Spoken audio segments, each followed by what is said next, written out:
a minute to introduce these couple guys here and just tell you about a story's been in the making for 3 years. What you're going to witness today outside there is the future of transportation in America. We started on working on natural gas vehicles 3 years ago, and one of the things we need to do is get some manufacturers to build something. So what we have out there today is the first 12-liter natural gas Volvo truck in the world on display at Odyssey Day. So Rick, I think we're going to talk all the other Odyssey events. But in addition to this, I also want to bring up a point that there's been a lot of friendships made throughout this. And I also want to recognize Maggie Hall for having the faith in us to pull it, that we could pull this off. I know there were times where she was doubting that we could do this, but it was a work for a lot of hard people. Yesterday we had 14 engineers from Volvo up walking over the truck, the folks that built this, and the folks from Cummins. So I'm just absolutely pleased to talk about this, but these are really the guys that made some of this happen. So I want to introduce Chris Gosler, Ed Riley from Volvo Trucks. Thank you. Actually, it's Mike that gets all the credit because he drove us to do this. He said, I won't order any trucks unless you do what I asked you to do. But Volvo is very, very proud to partner with Giant Eagle and our Cummins partners to create sustainable alternative fuel vehicles. Actually, this week we took a significant order for another customer in the Midwest for over 100 units. So we will be producing and have committed to do this because it's one of our core values of Volvo Trucks. Quality and care for the environment and safety. So Mike has been a driver. It's been a long road, but that is the first vehicle that's come off the line with a 12-liter Cummins engine. So again, thank you very much and thanks for having us.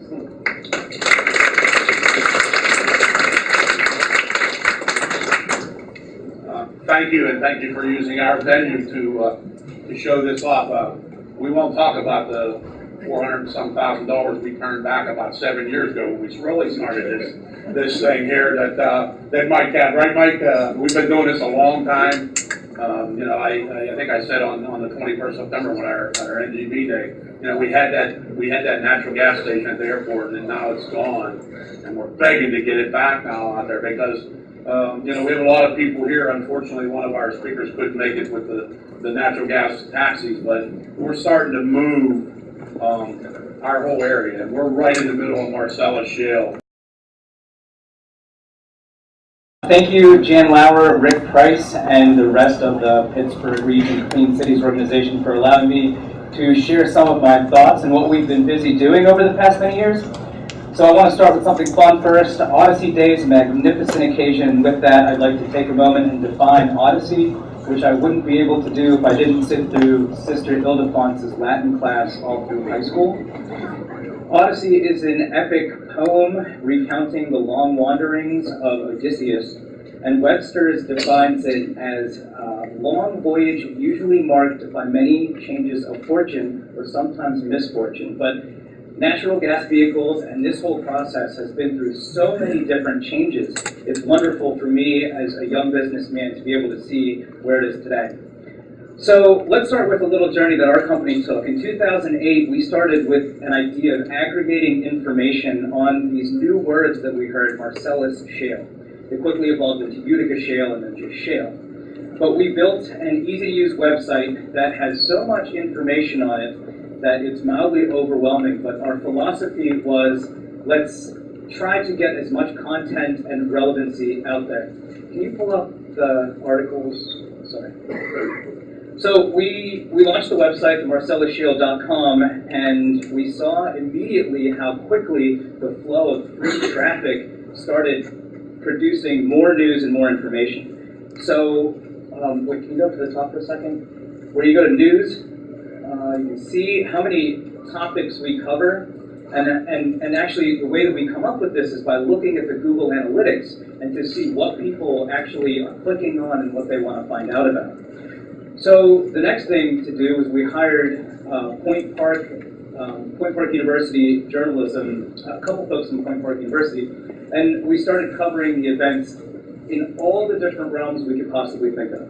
Technology, environment, political, stock markets, what's going on with the pipeline, and then we put it up online for people to see. So today, with our social media, our Twitter, Facebook, all that other stuff, the search engine optimization, we reach about 5,000 to 10,000 people per week.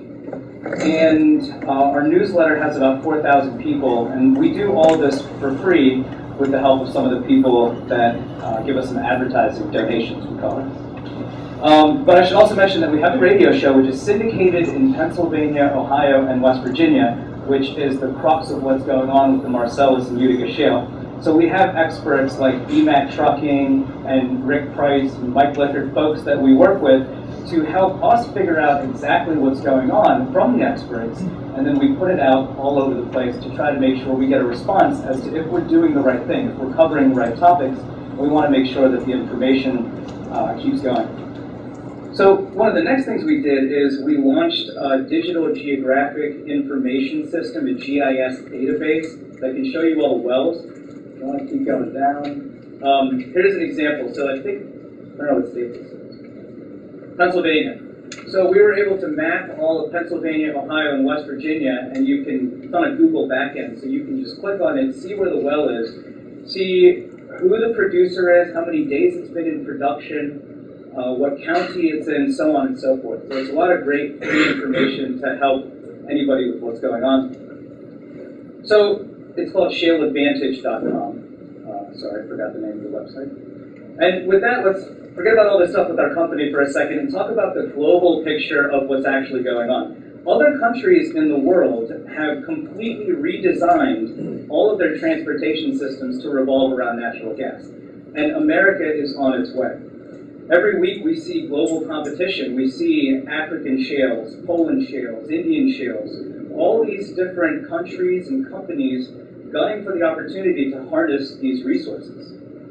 And in conclusion, I truly believe that if we continue to educate and inform the public in fun ways, and actually give them the information that matters about energy, we'll logically find the proper balance that we're looking for with companies and organizations like the Third Region Twin Cities. So with that, thank you for your time and energy, no pun intended.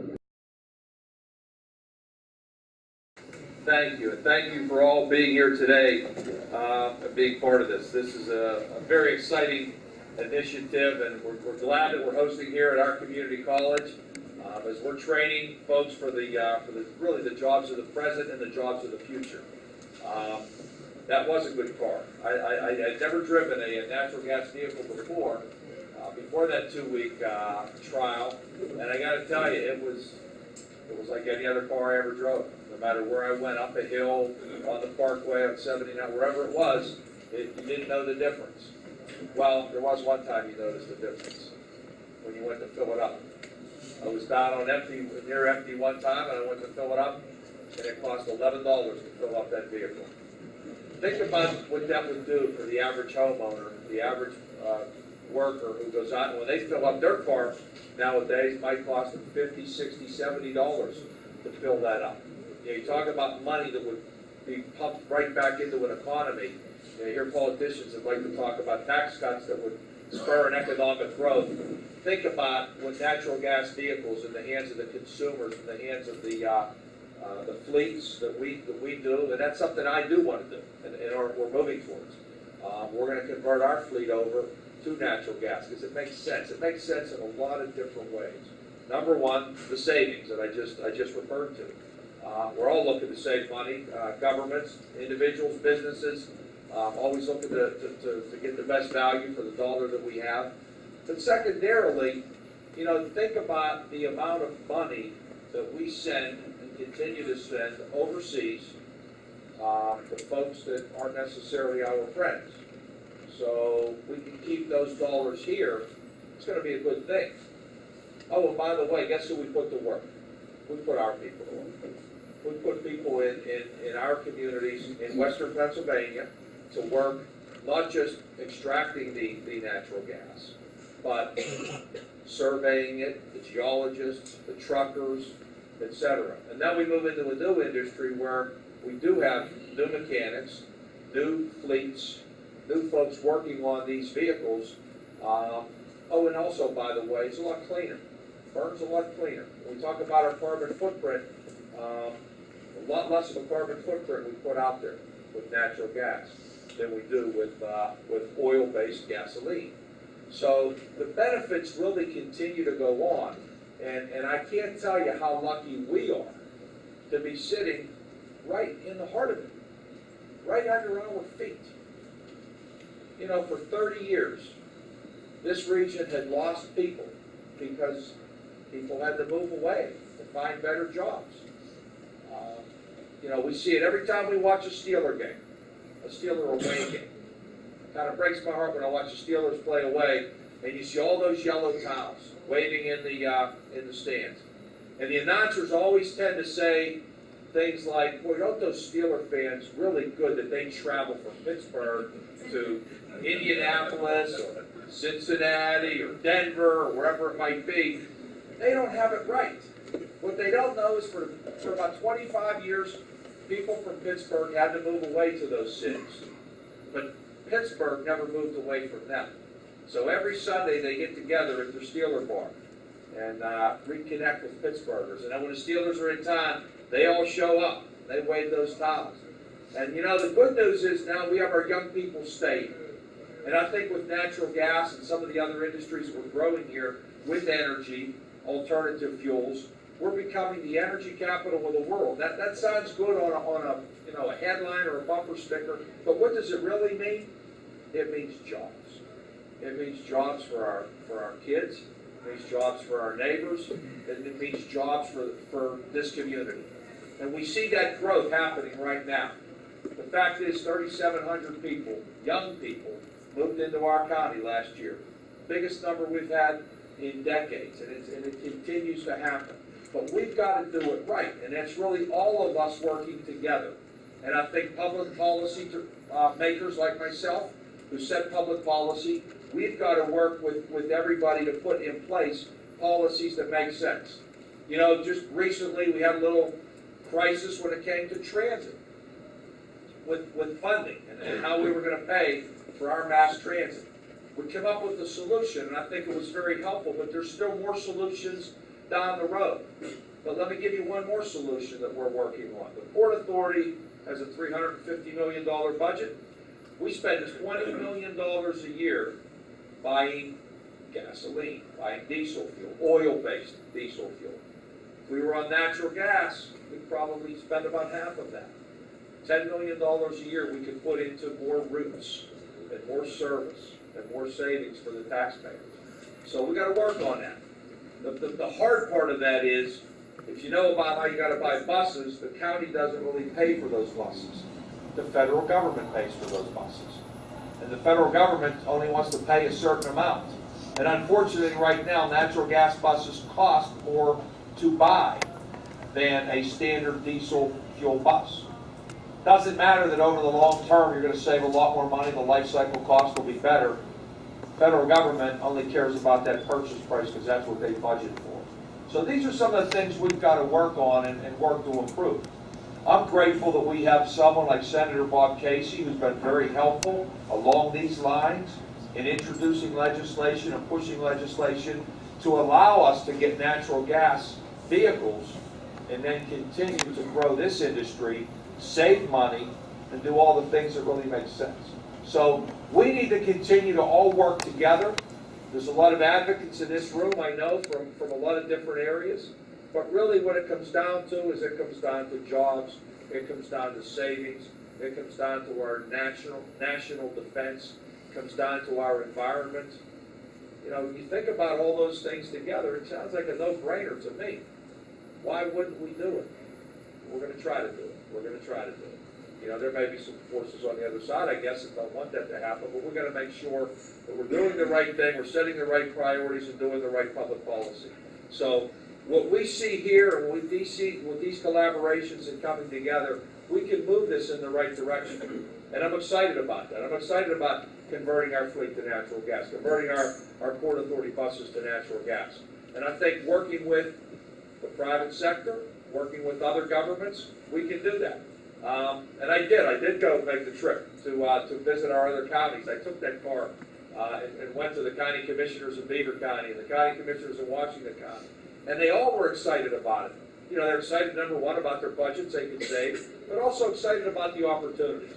So I think working together, again, working with the state, the federal government, our local governments, we can do this on the governmental side. Now we're going to work with the private sector to make this go forward. So I'm very excited about that opportunity. I'm excited about what's going on here in the Western Pennsylvania, and I'm really excited to become the energy capital of the world. Because it's something that, you know, it's almost like, talked about those 25 years when we lost all those folks, and, you know, over the last few years, it's almost like we hit the lotto.